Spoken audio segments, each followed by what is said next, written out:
To welcome. On today's episode, we are joined by Sam Portland. He is a performance conditioning coach or performance speed coach. I'm not sure if I've said that right. And we're basically going to be talking about all things to do with athletic development and basically speed today as well, speed for team sports. So, Sam, really appreciate you coming on. Do you want to give the guys a bit of a background in how you got into your role today? Yeah, no, great to be on. Thank you for inviting me on. I really appreciate it. Background, quick version. Failed rugby player, broke my leg, and then ended up, courtesy of the NHS, having to rehab my own injury, as you do. And so that basically kick-started my journey. Blessing in disguise, right? Understanding things a bit more. Understanding things a lot more, and pushing me forward. I've realized, there's a job, like you can actually get paid to help people be better at sport physically. And then university, did some internships, like a lot of voluntary stuff. I was begging my friends to let me coach them just to get experience and get the reps in. And then I ended up with an internship at London Wasps, and then worked my way up from there. Had a couple of years at Ealing, and then since then I've only coached in the UK to do S&C with players active in the NFL. Worked with Kenya Sevens rugby team, a host of other professional athletes, done CPD for Premier League football teams and all sorts. So that's where I'm at. And now I'm talking to you, mate. Yeah, no, exactly. And here we are. When just to delve into it a little bit more. So why? I've seen obviously a lot of your stuff on Instagram, social media. There's lots of stuff outdoors. It's on the pitch. It's movement based. Like, how much is pitch? How much is gym? Like, give us a bit of a rundown, because when people think S&C coach, I think the old idea is just gym. But yeah, do you want to give us? Yeah, no, I will. And that's the thing, when you talk about titles, there's like people band around lots of different titles. I just do my job. That's what I call me what you like. I just do my job.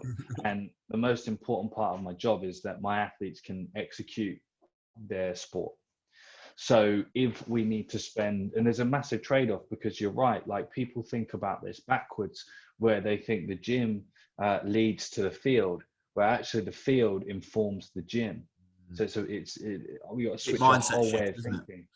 Yeah, completely turn it upside down, and what that allows you to do is, I've got a guy, Toby, NFL prospect at the moment. We are reverse engineering all of the key movements of his position, and then we're creating and building exercises that can help train that. And so that's the most important thing for his job. And then so we block out a couple of hours at a time with him, and then if it's only in the gym for half an hour, just to then to use other exercises to support that. So for instance, like if we're lacking a bit of hip strength, then we'll go in and we'll use specific exercises to help develop those weak links. And so that's how the practice is developed, because they're not powerlifters, they're not weightlifters, and not bodybuilders. I think this is the big thing you're seeing, isn't it? Like, I've even seen this, even with like people like Chris Beardsley from strengthconditioningresearch.com. Like this idea that, like, I think back in the day, it used to be like this idea that you think you'd like strength was just this one category of things that you'd do, and that was all you needed to do, because it would just transfer super well over into your sport. Yeah. That wasn't it? I think that's such an old idea, that now we realise strength is specific. It needs to be trained in the same force spectrum, and obviously speed, velocity spectrum as well, because obviously you've got those trying to balance those two elements. So I think what you're 100%. Doing is you're on the forefront of that transition, that mindset transition, because it's not mainstream yet. And I think obviously what you're doing, it's really valuable. So huge respect on that. Good, I appreciate that. I appreciate that. Like Jeff Bezos says, right? You have to be when you're trying to innovate, you have to be okay with being completely misunderstood for long periods of time. yeah, definitely. I'll take that. And we're talking about off air. It's like, let's put the players first. And that's how you change things. Help the people that do the job. Yeah. help the people that people watch. You know, that's the one. And is it predominantly data driven, or like what's your? So I coin it basically, use the data to train the person. The most important thing is how you communicate and the relationship you build with that person, because the data and certain metrics and tests that you can do only tell you a small bit about it. You know, there's so much of that. Yeah, exactly. And I talk to a lot of coaches about this. It's like what dominance of your program lies within an engineer, and how much of it is the artist. And the artist allows the engineer to have a voice.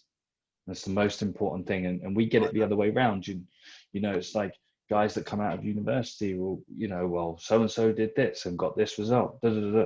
No one cares, because I've not read a research paper since my master's, and I only did it to get my master's. You understand where it needs to go and what strategy you're going to put in place to get there. If I see a change in a number, it doesn't mean they've got better or worse. We've just seen a change, and learn to understand that change. And then you keep building and stacking. Interesting. I like it. That's very you sounded a bit like Tom. We were just saying before, we were chatting about Tom Farrow in the podcast I did with him. Like there's knowledge and then application to this human that's in front of you, isn't there? And it's like, I think you can end up, I guess, when you first start out and you learn science, you learn the scientific method, I guess you can get so bogged down in the numbers, and then actually when you go out onto the field and you're trying to apply it in a real world setting, I guess it's a whole different ball game. So 100%. It's like information versus knowledge, and knowledge is a product of information applied with wisdom. Nice. Over time. Excellent. That's the one. Love that. I'm gonna put that as the title of the podcast. Out of all the athletes that you're currently coaching, what sports have you got?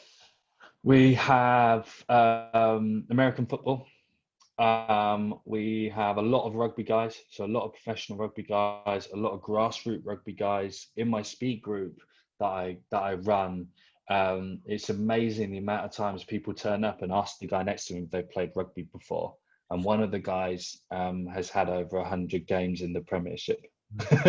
And it's just, that's what we create in those groups. It's a normalized environment to get better. I've got a few footballers. Previously I've had hockey players. You know, Sportland is the name, and that's what we do. You take an athlete, you find out what they need, and then you fill in the gaps. Nice. So predominantly evasion sports, team sport, people that you work with, right? I've had experience in track and field as well. I worked in a track and field program for a while, which is where I learned and embedded a lot more of my applied speed training knowledge. Who is that with? So I was at a company called West London Track and Field, based out of Brunel University. That was Laura. Yes. Yes. Okay. Nice. Yeah, I was with Laura for a year. It was an interesting experience. Definitely learned a lot.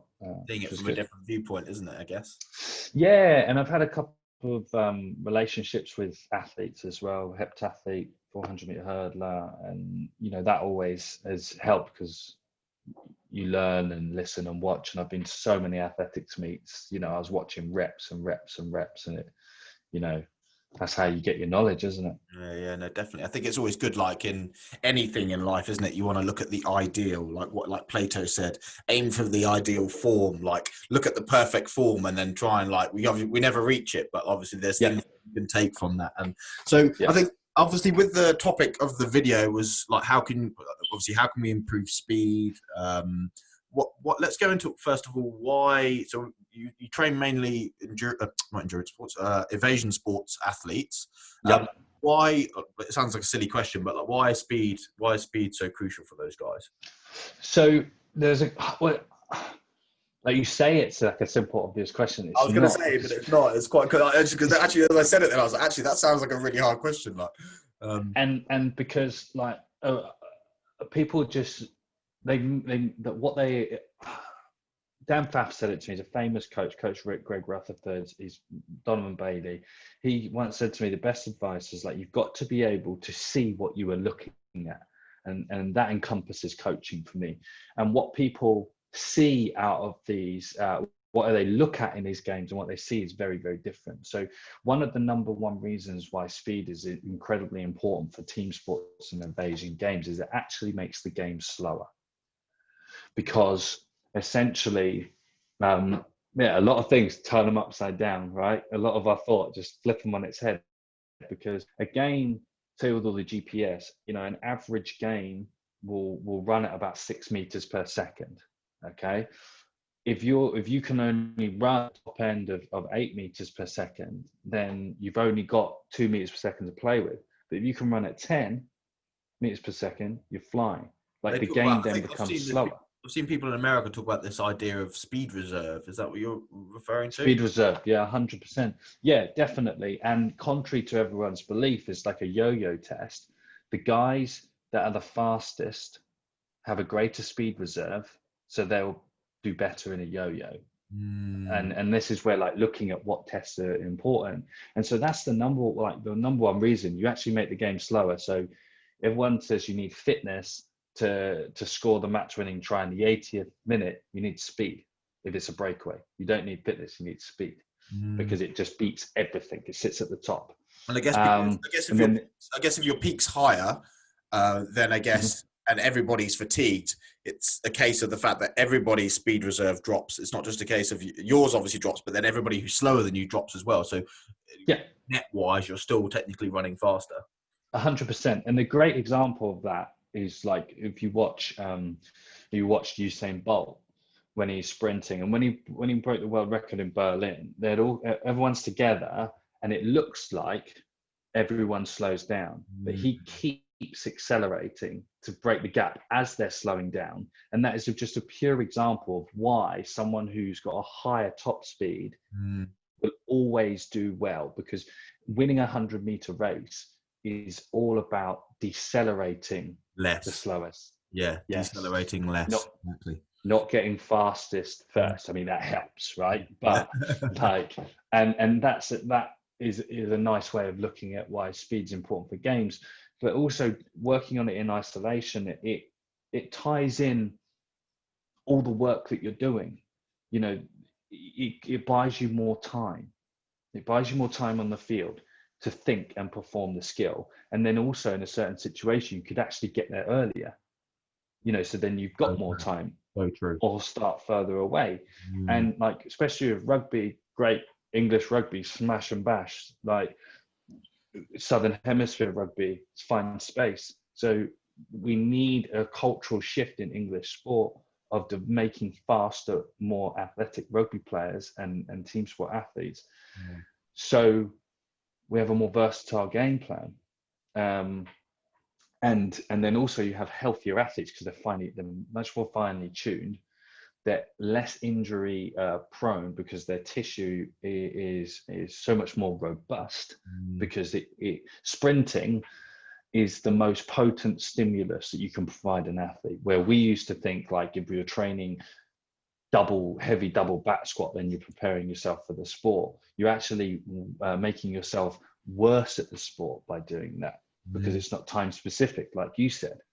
And so then we're in a position where it's like, okay, we understand these things now, and then what about career longevity? Because if you're faster, you're going to be much more tuned. You'll play for longer, because your maximal power output and everything is higher, and it costs. It's easier to get there, takes less effort to get there. But what you've got to do is you've got to do the work about turning on and churning through all that general weight room nonsense and actually convert it into speed. Because I've had guys that could squat 200 kilos, put them on a loaded sled, they don't go anywhere. And they're expected to play sport, and they get paid 60, 70, 80, 90,000 pounds a year to do it. This boils back to exactly to our initial point about that strength is specific, and obviously the word, we have to be careful with how we characterize that word, because you can have fast strength, slow strength, and everything in between, repetition strength, etc. So I guess no, it's really, you've broken that down in a really really succinct fashion, so thank you. For sure people listening, hopefully that helps to shift some people's will add to the body of evidence, which is kind of moving in that direction. So I don't mean to interrupt you. There's a really important point as well where people think, well, it will take me so long to get fast. It really doesn't, because in team sports, they don't give it enough time and attention anyway. So if you think you're going to get more bang out of putting 5 kilos on your back squat versus developing the skill of running, you might as well just not even bother training, because your susceptibility to improvement is so high, is so potent. It's like a dehydrated plant that all you do is just give it the kiss of life of water, and it would boom, it would just blow up. And I've seen guys like, I mean, in 10 sessions with one of my rugby players, he's 6'4", 120 kilos, and he started at 118 kilos, was only running 8.1 meters per second inside 50 meters. 10 sessions later, he ran 9.24, 2 kilos heavier inside 30 meters. Show you, doesn't it? That doesn't, yeah. And do you want to stop that one? Do you want to stop 120 kilos running nearly 10 meters per second? I don't. It's one of those ones, drop your head and just fly in and see what happens. Speed bump. That's brilliant. That's so good. I was a point I was going to make there, which you said something and it kind of tweaked something in me. I'll come back to it anyway. But no, that's brilliant. So that kind of answers why is speed important, right? So. And yeah, that was the thing I was going to say. So I've seen Jonas at Speedworks on his Twitter. He talked about this a lot, and I think it's a really good also point to mention as well, just to get your idea on it. Is this idea that people assume that I am not fast? It's this like I'm not fast, so I shouldn't train speed. Whereas I think what he's trying to allude to is this fact that you might not be the fastest person, but you can get faster. And I think that's a different mindset shift as well. I think that somebody, you're not going to be winning the Olympics, but from where you are now, you can improve so that you can actually make yourself faster. Yes, you might not be the fastest person in the team, but it all adds up, I guess, doesn't it? So Well, all you got to do is simplify the idea. Like, you're single. You're not going to stand around waiting for someone to come into your life, are you? You're not going to rule out every possibility that you're going to get laid again. Like, do you know what I mean? It's when you put it in that term, it's really obvious. Well, of course I'm not going to. Like, what am I, stupid?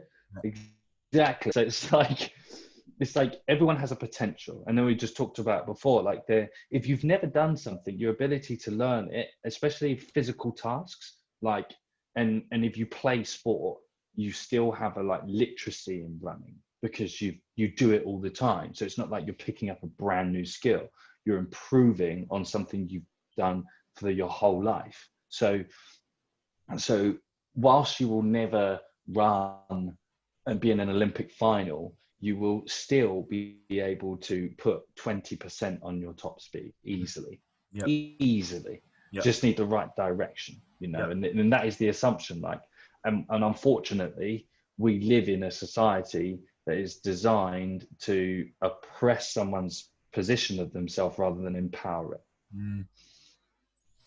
Really like that. That's my thought. Yeah, no, it's really good. This idea of progress, like, yes, you might be the fastest person there, but you can improve and you can progress. And I think just to go into a little bit more as well on why speed, but obviously we talk about performance, we talk about max speed, and we talk about meters per second, etc. But for someone, I guess, like, when you look at the actual, I think it's a really good point you made, that we've been doing it since we're young, and the things you learn from training speed, i.e. reactive power, explosive strength, timing, coordination. I see the Altus guys talk about rhythm, timing, all this kind of stuff as well, flexibility, mobility, all of these elements. It's more than just speed, isn't it? There's multiple things being trained at the same time. Yeah, definitely. Like, I remember, he'll kill me for saying this, but I remember when Alex came back from the Falcons for the first year, I put him through my speed warm-up and he got sore from it, because he had come from obviously an American football program, very, very different way of thinking, contrary to belief.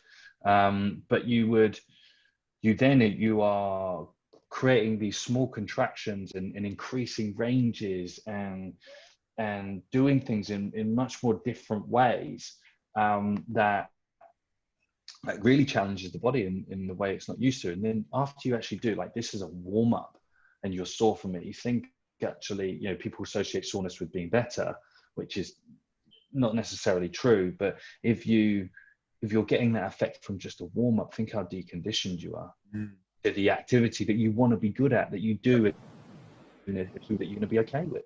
It's like, look at the best athletes. Like, if you think about what speed is: rhythm, relaxation, timing, coordination, putting force into the ground, body awareness. Gymnasts, ballerinas. 100%. Simple. Yeah, 100%. You know. Yeah. But no one wants to be a ballerina, do they? Until they probably beat you in a 20-meter race. It's that fluid. No, definitely. It's kind of, I just thought I'd touch on that as well, that it's kind of, is the whole point you're making, that it's more than just speed and meters per second. It's obviously, there's all these other things going on. So no, that's great. It's an artist. Yeah, 100%. Yeah, no, definitely. So let's delve into a little bit about practicals. So, like, maybe do you want to run us through what your year looks like? Because we're talking about team sport players, so maybe run through what a team sport player would be looking to do on a weekly schedule, and then maybe if you then go into actually what does speed training look like? How do you train it? I'll let you go. Okay. So basically, excuse me, let's take, because a lot of the guys listening to this might be part-time rugby players, right? Would you say more than definitely. Yeah, no, definitely. Yeah. So apart, I mean, I've played semi-pro for a long time. That semi-pro, you know, they get beer money to play, and so you're always training on a Tuesday and Thursday night, right? And you travel to the arse end of nowhere on a Saturday to play. Beers on the bus. I miss those bus days. Right. Yeah. So that's the reality you're facing. You're working wherever, and you've got to get your training in right. So the most important thing is to realize that on a Monday, you're still tired from a Saturday. I mean, you need to put energy back into the body.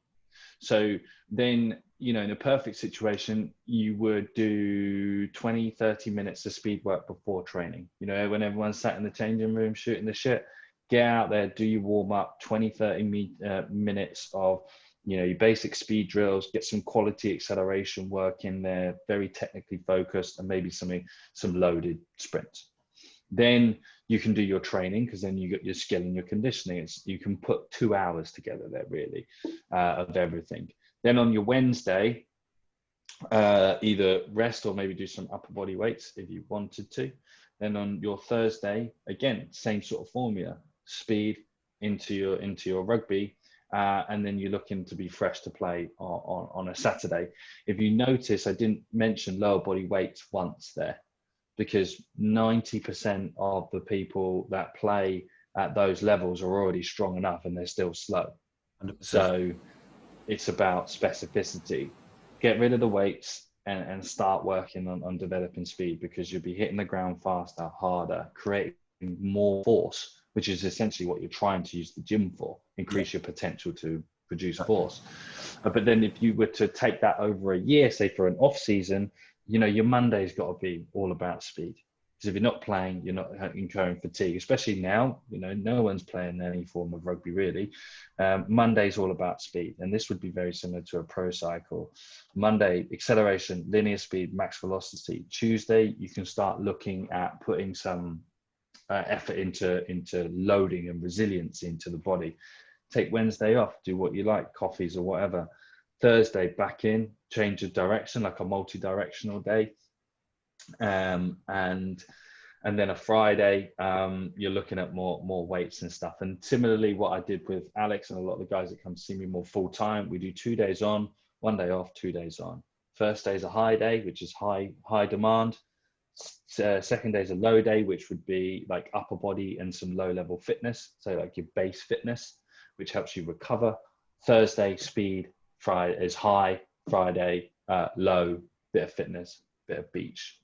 Friday's flex Friday, wherever you go in the world. That doesn't matter. You're not going to change it. So keep it in there. So that's how you'd kind of structure your 2 versions of the week in a quick way. And then essentially what you're trying to do is create this funnel. you're trying to create this funnel where everything comes together at the right time. You're unloading stress, where this is where rugby does my bloody head in, where they actually do the opposite way. The closer you get to the season, they want to do more. Or yeah, exactly. Like more all the time, where actually you need to do less, because you do it on the front end. The notion is, if you build more power and then put capacity of that power, which is how much above 90% we can keep sustaining with minimizing the rest in between, we're better. We're not increasing volume of the stuff that doesn't matter. That's really achievable. Or jump makes you more fatigued. Exactly. So then you want everything to come together. It's like Pavarotti with his orchestra behind him. Like, that's how I look at training. Like, when I'm in pre-season, he's giving it bells. He's absolutely giving it bells. And, everything's working, like, you can just see it. And that's how it should all come together. And then as we get into the first few weeks of training, it's more like an interlude. We can step back because we've got new costs to incur. It's like the first time, it's like going from the first date 1, 2, 3 with a new girl. The third date, you're probably going to be spending a little less money than you did on the first date. And if you're lucky, she's still paying for half, right? So that's how you got to balance your checkbook all the way through. And then so you come down, and then you can start using useful numbers to then go, well, okay, this is what I need to prioritize. This is what I need to prioritize. And understanding the change in those numbers. I personally don't fitness test any of my athletes, because I know when they come to me within a few weeks that with that quality is going to develop anyway, because they've increased their amount of training. Definitely. So that's like really condensed version. No, that's really good. So from what I've understood, obviously you've broken it down into off-season and on-season. The thing I just wanted to kind of point out, and I think obviously most people that probably listen to this are and can train hard and go for it and probably do too much. And I think a really interesting point was obviously in your on-season, you've got those, like, there's none of this like what we used to have where it was like doing something every day and then like take Friday off the day before the game. Maybe like you've double dayed, or not double dayed, but you've obviously put I think what's really smart is that you've put the speed work in on the same days that you've got training. Put your speed work at the start of the session, and then give yourself enough recovery in between each of those sessions. Because if you're not fresh, you're not running fast, I guess. And I guess that's the whole thing, isn't it? That in the past, I guess the old school idea was just like do more volume, your leg weights, all the stuff that you mentioned. I think it's just really, I just wanted to highlight that, just how great, what a great mindset shift that is. And I think a lot of athletes may struggle with that if they've come from the other dimension, because they think they're not going to get any better or they haven't done enough volume. And actually, it's that mindset shift that actually it's the quality that matters. Obviously, there's time and place to build volume in, and obviously your rugby training do that within itself. But I think that's a really smart. I just wanted to obviously just delve back in on that because that was a really good. Appreciate it. A simple analogy is like you wouldn't look at your phone when it's run out of battery and expect it to turn on. Some quite good metaphors, actually. I'm needing a little book. I've had to you have to like when you communicate with people, you have to like. Yep. This is what gets your message across. It's the artist, isn't it? Yeah, 100%. People remember it. No, definitely. But no, I just I think that's a really good point. It's just everyone's going to be staring at their blank phones now. Like, even for young athletes out there as well, like guys who listen to this on YouTube or whatever. Fresh is what you want to be aiming for. Is basically what Sam's saying, and there's a lot of pressure to feel like you want to do more and lift more, etc. But actually, it's about being like training hard, training smart. Making sure that you're not doing, I know from my previous experience that like you do so much and you end up making all sorts of mistakes and getting all sorts of injuries that you didn't need to do because you had a great drive and you put more in, but more isn't more. It's it can obviously it ends up to, like you said, to flip it on its head. So that's great. So we've got on season, off season, obviously doing a bit more, and obviously you've got that kind of double kind of Monday, Tuesday, was it Thursday, Friday split? I think it was that you were. And then maybe let's go into the actual into an actual speed session. So you mentioned speed drills. You mentioned some technical acceleration. So let's go. What are speed drills? Why do we do them? Technical acceleration. What is the technical model for acceleration? And then resisted acceleration as well. I think those are the kind of 3 points you mentioned. Yeah, for sure. So like, again, each session, especially like a speed session, does come together like an orchestra as well. That's how you want to see it all feed into the end result. So your warm up is the goal, and this is important to ask yourselves these questions, like, is this session, is this exercise serving me best to where I want to be? So with the mobility stuff, it's all about getting the nervous system primed and ready and loose and warm and open. Like I always would warm up with tracksuit bottoms on. It didn't matter if it was, you know, summertime. I always warm up with layers on, because you need a sweat. Your body needs heat, right? It moves faster with the heat, right? Exactly. Like guys out in the NFL, they'll jump into the sauna before practice or a hot tub because they appreciate the heat that you need. And love it, right? Yeah, exactly. It's brilliant. You need to get a body prepared to do the next bit. So then with drills, we're looking at basically being able to coordinate the body, build rhythm, establish timing, and also encourage relaxation. And drills become like, things will shift. They'll start as like preparatory, so preparation for the body. If you've never done them before, like your calves and your hammies and your hips will get tight and stiff because of it. But then they drop out from being preparation. They come underneath into supporting. So you can do less, and it's just about getting everything's turning on and turning over. And then when we go into other drills, you have drills that either stress the technique or they stress the physical capabilities of the body. 9 times out of 10, most beginner athletes are going to get, and people, even the strong guys, get so much change out of drills that stress the body technically. Yeah. And so it's like simple. Can I find close to optimal position in an isolated, stabilized condition? So we use wall drills.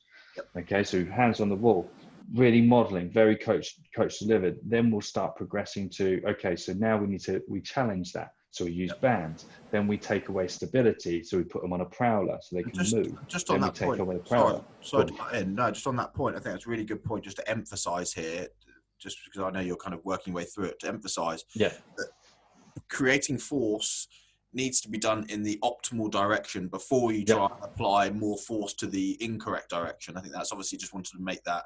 It's a really great point, is that, and exactly what Sam said there, is this idea that you're going to get more benefit from getting the technicals right first, and then applying the more power, whatever, to that at a later date. And I guess that's just a really good thing, I guess, to highlight to people when you're first starting out, that start there, and then that sets you up well for, rather than having to untrain bad positions at a later date.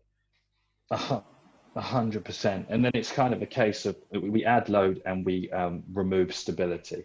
So you end up where you're then in an environment where you're either working on arm positions or you're working on leg exchange. Like when we add like a prowler, it's just to completely balance the body, because a lot of athletes have trouble keeping their weight in front of them. And that's a big thing with speed, especially in those acceleration elements. It's all about generating momentum. And if your weight is not in front of you, you're not going to be able to push it. You're actually pushing to create separation from the ground. And then that puts speed on the body. And you want to create an efficient leg exchange, not a fast one, but an efficient one. Heavier guys, their leg exchange is slower because they're heavier versus the faster guys. And so then we're in a position where, do you know what, now we've got an athlete that understands enough. Now we can start putting juice on it. So first of all, can we see them perform, like we start step stacking? So just step 1, step 2, step 3, step 4, does it all come together? This is orchestra, you know, the violins working with the flutes. And because if step 1 gets better, it's going to compromise everything. It's a domino effect. So we play this game of cat and mouse, get step 1, step 2, step 2 to step 3, step 4. And it's like, it will just, when something goes right, the other thing will go wrong. Yep. Because at the same time, if you're constantly getting it, if it constantly gets wrong, you know, if step 3 is wrong, then step 4 is wrong, but 1 and 2, you're getting better. Yeah, yeah. So you have to set it up And right. then, If that's what you're saying, isn't it? You set it up right. Start from the basics. Start from 1, 2, and build it out from there. because it's all a consequence of every step. 100%. You know, it has a knock-on effect. Definitely. Yeah. Yes, 100%. And a simple way for people to, and I use it with athletes, is the law that we're looking at is Newton's third law, equal and opposite reactions. And it's really simple. You take a ball, drop it. It's only going to bounce in the direction that you've dropped it from at the force that gravity is going to create on that ball. Throw that ball into the ground at whatever angle and it will bounce wherever you take it. Yep. And that is speed in a nutshell. Can we be efficient in an optimal direction? Brilliant. So drills, looking at technical stuff, then look at then putting resistance on it. And then what kind of sets and reps? Like, do you do pure speed reps? Like, what do you do? Like, so this is, again, I get asked about volume all the time. And it always comes back to, it depends, because there's two things. Acceleration and a lot of this stuff will require a lot of effort, where you'll get a lot of peripheral, like muscle fatigue, whereas sprinting above 90% is intense. So you get a lot of nervous system fatigue. So you can actually do a lot more volume on the effort side of things and more frequently, because it's adapting your body to it. Whereas the intensity stuff is adapting your mind to it, which is a lot more fragile. So in terms of, you know, like in the warm-up set of 10 drills, 20 meters, 2 to 3 sets, you'll prepare. Then some of our wall drills and stuff like that, you're looking at, again, 1 to 2 sets of each. If you get good at early stage, 10 reps, because you're ingraining motor pattern, then you'll come away just to see if they can keep doing it. And then like take it out to like the resisted stuff, which is, that's the gap between the weight room and the field. If people need to see this, I have to explain. It's like you doing some of your resisted marches is basically you trying to convert your squat or your deadlift into the field. So on them, every step is a rep, not every run. So you're looking at a step count of stay, depending on the athlete, throw a number in the air. I'm going to go like 20 steps at X resistance. Break those up into whatever you need to, and then you can look to, if you want to, first of all, you want to build capacity of that. So you build the base for your period. Then you want to build intensity of it. So the first step for resisted work of intensity is, can we find the optimum relationship between us projecting still and we're adding a little bit more weight? Then we take the weight off and increase the speed, and then it comes up, and then we build to the top. Does that make sense? Yeah, it makes sense. That makes sense. That's nice. It's a really good breakdown. Super helpful. No, that's really good. We're going to probably look to wrap up in a minute, Sam. Yeah, that's fine. We work through kind of from macro all the way down to the micro a little bit, and probably get you on again. It'd be great to talk about maybe some gym stuff that's to do with the guys, and then also maybe multi-direction stuff. Maybe speed for younger guys, older guys. So there's plenty of stuff for us to go into. But if people want to find out, more about what you do, and if they want to contact you for sessions or whatever, where's the best place to get hold of you? So really active on Instagram, which is at coach_Sportland, and then my website is coach.uk. And Sam, can you say that? Can you say that again? Just that cut out. Oh, yeah, sorry. It's coachsportland.co.uk is my website, and my email address is sam@coachsportland.co.uk. Awesome. And so reach out. Any questions? We'll put a link to your Instagram and website kind of in the description box below, so hopefully then you get some traffic, and anybody who's found this super helpful. It was really good, really insightful. I really appreciate you coming on. We'll have to get you on it again. It's kind of nice to, and it's kind of good to go into speed. It's obviously a bit of a passion of mine, so great to hear about it. So guys, if you enjoyed the video, hit the like button and leave any comments or questions in the comment section below, and we'll make sure that we get back to you, and also hit the subscribe button on the notification bell, as it helps us with the YouTube algorithm. Sam, really appreciate coming on, buddy. Hope to speak to you soon. Thanks, man. Take care. Yes.